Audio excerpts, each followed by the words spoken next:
This is the IELTS listening test. You will hear a number of different recordings, and you will have to answer questions on what you hear. There will be time for you to read the instructions and questions, and you will have a chance to check your work. All the recordings will be played once only. The test is in 4 parts. At the end of the test, you will be given 10 minutes to transfer your answers to the answer sheet. Now turn to Part 1. Part 1. You will hear a school principal discussing an upcoming art competition with a teacher responsible for organizing it. You have some time to look the questions 1 to 4.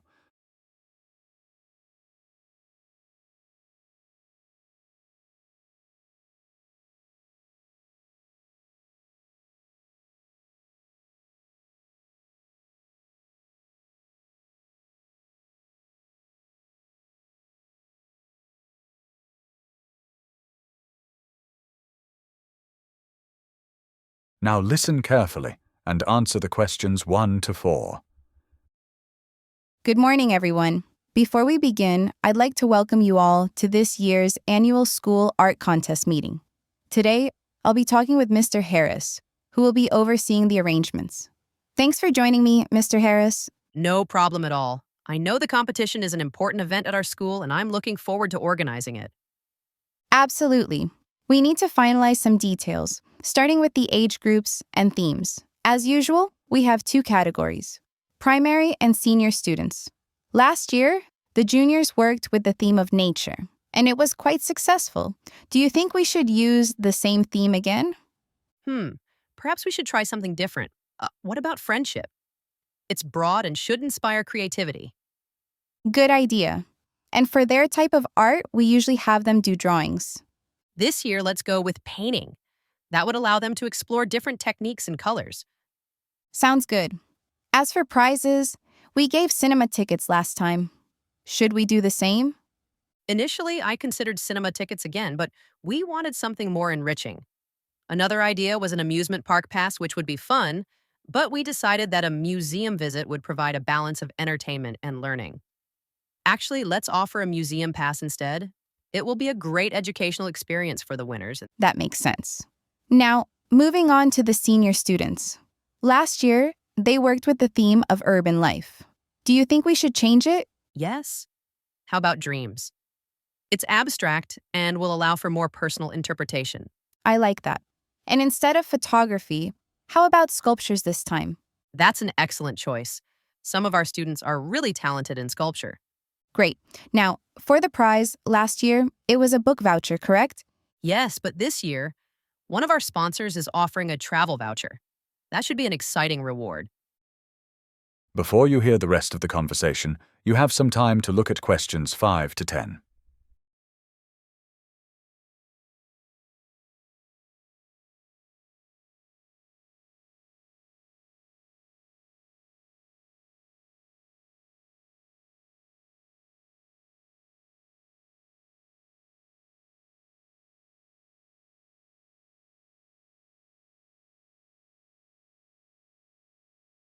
Now listen and answer questions 5 to 10. Let's move on to the submission details. We need to set a deadline for students to hand in their artwork. Last year, we required it at least a week before the exhibition date. The awards will be given out on March 20th, so how about setting the deadline as March 13th? That gives us enough time to judge the pieces and prepare. Where should students submit their work? Last year, it was the main office, but I think the art room would be a better choice this year. It has more space to store the artwork safely. Agreed. And who will be judging the competition? We had a wonderful judge last year, Isabella Martinez, Martinez, a local artist. Should we invite her again? Absolutely. She was great, and students really respected her feedback. Do you have her contact details? Yes. Her number is 07234819995. Got it. What about displaying the artworks? Where will the exhibition be held? We were thinking about using the Grandview Art Hall this year. It's a lovely space, and it has better lighting than our usual venue. Sounds perfect. One last thing. Should we have a reception for students and their families after the exhibition? Yes. We'll arrange a dinner for all the participants. It will be a great way to celebrate their hard work. I completely agree. That sounds fantastic. Wonderful. That's all set then. Thank you, Mr. Harris. Thank you. I look forward to seeing the amazing artwork. That is the end of Part 1. You now have half a minute to check your answers to Part 1.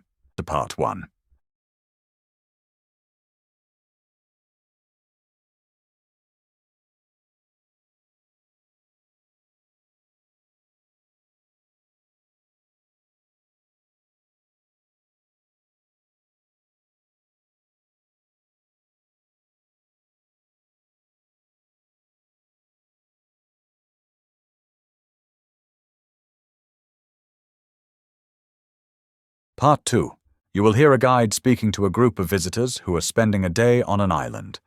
First, you have some time to look at questions 11 to 14.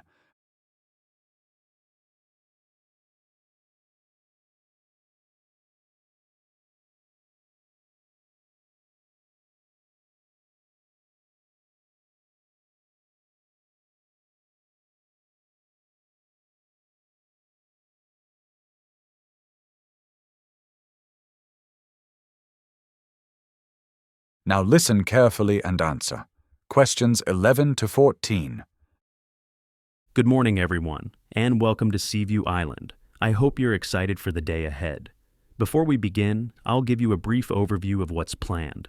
This morning, you'll be going on a walk. There are several trails to choose from, so I'll describe each one, and you can decide which suits you best. Let's start with Boundary Walk.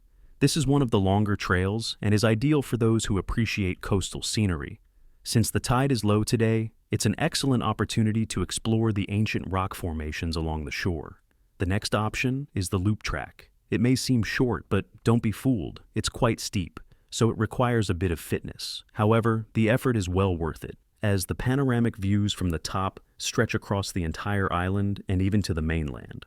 For a more historical route, you might enjoy Puriri Walk. It follows one of the first established pathways on the island. Some sections have been affected by recent storms, but the path remains accessible. Halfway through, there's a lovely picnic area with a newly painted table and benches, making it a great spot for a break. Lastly, we have North Head, which offers an inland experience. This trail takes you through one of the island's most ancient forests, home to a variety of native bird species, some of which are quite friendly. However, we kindly ask that you refrain from feeding them. Before you hear the rest of the talk, have some time to look at questions 15 to 20.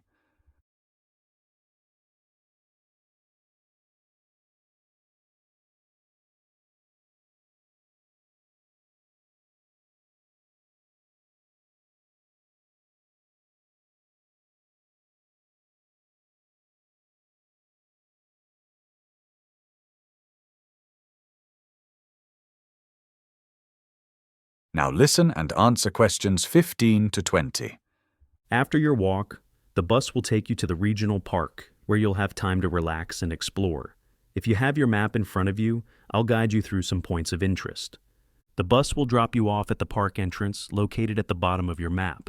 If you're interested in wildlife, you might want to visit the bird colony. To get there, head towards the lake, and about halfway along its eastern edge, turn off towards the coast. The colony is situated on a cliff with a spectacular view of a nearby island. For those looking to go for a swim, keep in mind that not all beaches are suitable today due to the wind. The safest option is to follow the path north from the park entrance. However, before you reach the lake, take a right turn, and you'll find the safe swimming beach there. If history interests you, consider visiting the Old Ship, a fascinating relic over a century old. To reach it, start from the park entrance, take the pathway leading towards Okiwi Bay, then continue along the coastline before turning right. Follow the trail past Rocky Bay, and just beyond the wharf, you'll find the shipwreck. For those who enjoy longer treks, the trail to Stony Batter is worth considering.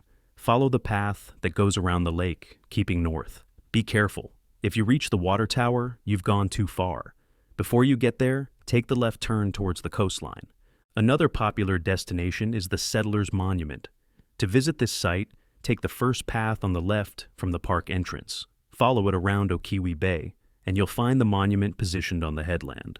Finally, if you're in need of refreshments, there's a kiosk serving both hot and cold beverages. It's easy to spot. Just head toward the lake, and you'll find it positioned right along the water's edge. Well, that covers the main attractions. If anyone has any questions, feel free to ask. Otherwise, enjoy your time on Seaview Island. That is the end of part 2. You now have 30 seconds to check your answers.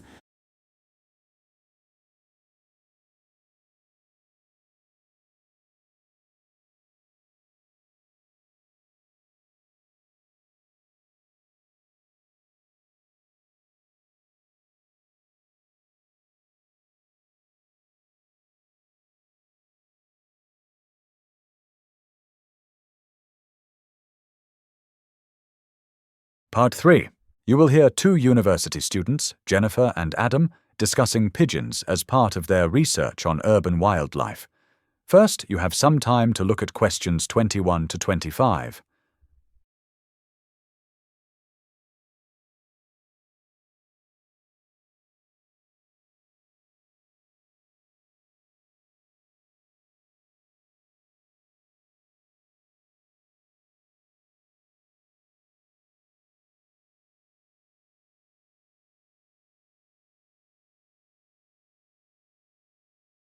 Now listen carefully and answer questions 21 to 25. Hi, Adam. I've gathered some information on pigeons for our project. There are quite a few different species, and I thought we should discuss some of them first. I found some really interesting facts about their habits and behaviors. Sounds good. Which ones did you look into? Any surprising details? Well, let's start with the Australian crested pigeon. It's unique because it communicates by creating a distinctive sound with its wings rather than vocalizing. This wing sound acts as a warning signal when they take flight to escape predators. Interesting. I didn't know that. What about the rock pigeon? I see them everywhere in the city, from parks to rooftops. Yes, exactly. They are incredibly adaptable and can thrive in all kinds of environments, from cities to remote locations. Their ability to survive in various conditions has made them one of the most widespread bird species in the world. That makes sense. Did you find anything unusual about the black-banded pigeon? I haven't heard much about them before. Yes, it has a very particular diet and depends on a specific plant species for food. If that plant disappears, the pigeon's survival is at risk. This dependency makes them vulnerable to habitat changes. That's quite a concern. What about the Galapagos pigeon? It must be unique since it's from an isolated ecosystem. Unfortunately, it's classified as a vulnerable species. Due to habitat loss and introduced predators like cats and rats, its numbers have significantly declined over the years. And the Nicobar pigeon? I remember reading that it's one of the most beautiful pigeons. Oh, that one's fascinating. It's covered in bright, shimmering feathers, making it one of the most colorful pigeon species in the world. Their appearance is so striking that they're often targeted by poachers. Before you hear the rest of the discussion, take some time to look at questions 26 to 30.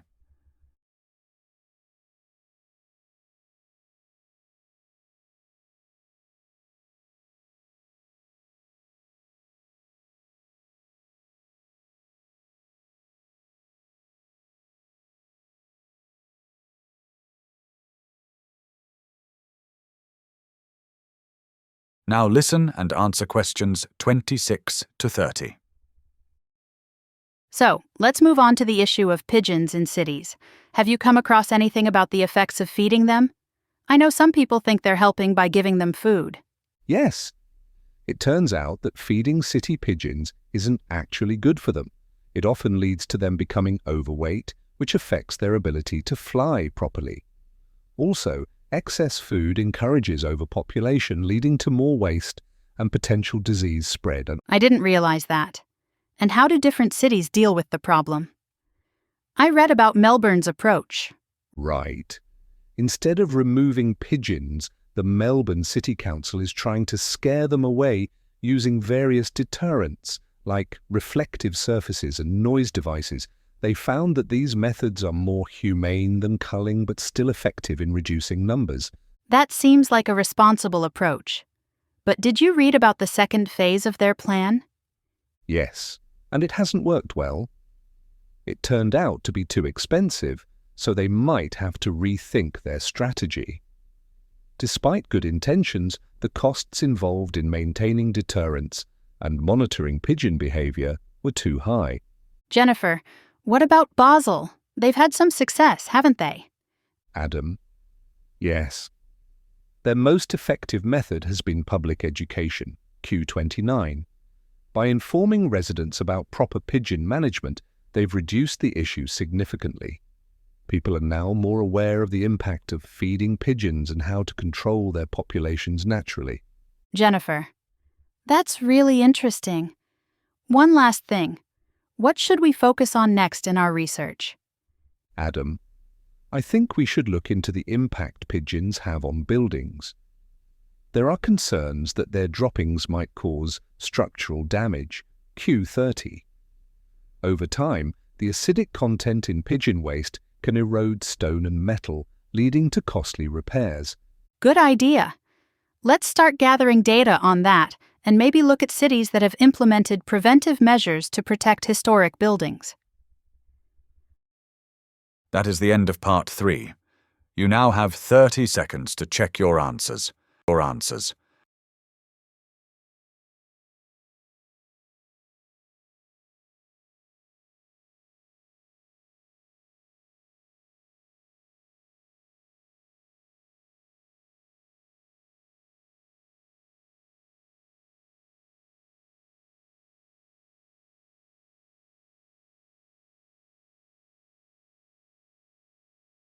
Part 4. You will hear a lecture about the impact of climate on buildings and how environmental factors influence architectural design. First, you have some time to look at questions 31 to 40. Now listen carefully and answer questions 31 to 40. Welcome everyone to this introductory lecture in our series on architecture and climate, presented by me, Dr. Torben Dahl. Today we'll be discussing how weather patterns and climate directly impact architectural design. I will provide a broad analysis of key environmental factors influencing building structures. As we progress through this series, we will explore cutting-edge research from industry specialists, along with real-world case studies from urban developments and rural settlements. Now, one of the most harmful climatic threats to buildings is acid precipitation. The chemical pollutants within it gradually erode architectural surfaces, leading to paint deterioration, structural damage in metal frameworks, and disintegration of stone sculptures. Since the 1970s, concerted government efforts have been aimed at reducing the emissions responsible for these destructive effects. Alongside state policies, various private institutions have taken the initiative to raise awareness and funding for preservation projects. Recently, a major financial contribution was secured from a bank to aid these restoration endeavors. Scientific research into the effects of acid rain at different altitudes has produced intriguing results. Studies reveal that higher elevations tend to have lower concentrations of corrosive substances, meaning skyscrapers are considerably less affected by acid precipitation than low-rise buildings. A significant project known as the ALTER Initiative was recently launched to further investigate the implications of acid rain exposure. The primary objective of this research is to assess traditional stone buildings, as they are particularly susceptible to acid-induced erosion. Masonry suffers extensive decay, leading to weakened structures and potential collapses. Safeguarding these historical sites is of utmost importance as they represent cultural heritage and architectural history. Beyond acid rain, another major environmental concern is pollution, with the construction sector being a primary contributor. The production of concrete, steel, and glass generates significant carbon emissions. However, new sustainable alternatives are emerging. A notable case is Sky Tower, where recycled glass has been used in window construction to reduce environmental damage caused by traditional glass manufacturing. Water is another challenging element in building projects. Weather conditions, particularly rain, must be carefully considered to prevent issues. Insulation materials, for instance, need to be installed in dry conditions to prevent dampness. This makes rainfall a significant concern for winter construction, as excessive moisture can compromise structural integrity. Humidity is also a crucial factor affecting building materials.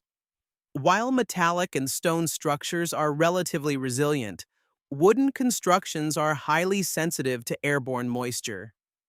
If timber absorbs excess humidity, it can expand and contract, causing warping and structural instability. In regions prone to seismic activity, certain geological conditions can make buildings more vulnerable to earthquakes. One major issue is the composition of the soil, as inadequate density can weaken foundations. Modern technological advancements have enabled architects and engineers to mitigate these risks. For instance, seismic sensors now allow for early detection of tremors, offering advanced warnings to safeguard both buildings and occupants. Additionally, movement within structures can now be monitored over time to assess potential weaknesses. As natural disasters become more frequent, architects and urban planners are urging authorities to develop new regulatory measures. Many experts advocate for official guidelines that would provide a standardized framework for designing earthquake-resistant structures. These proposed policies would establish mandatory safety protocols and offer technical recommendations for construction projects. That concludes today's lecture. Remember, attendance is mandatory, and we will have an interactive discussion in our next session. That is the end of part 4. You now have half a minute to check your answers.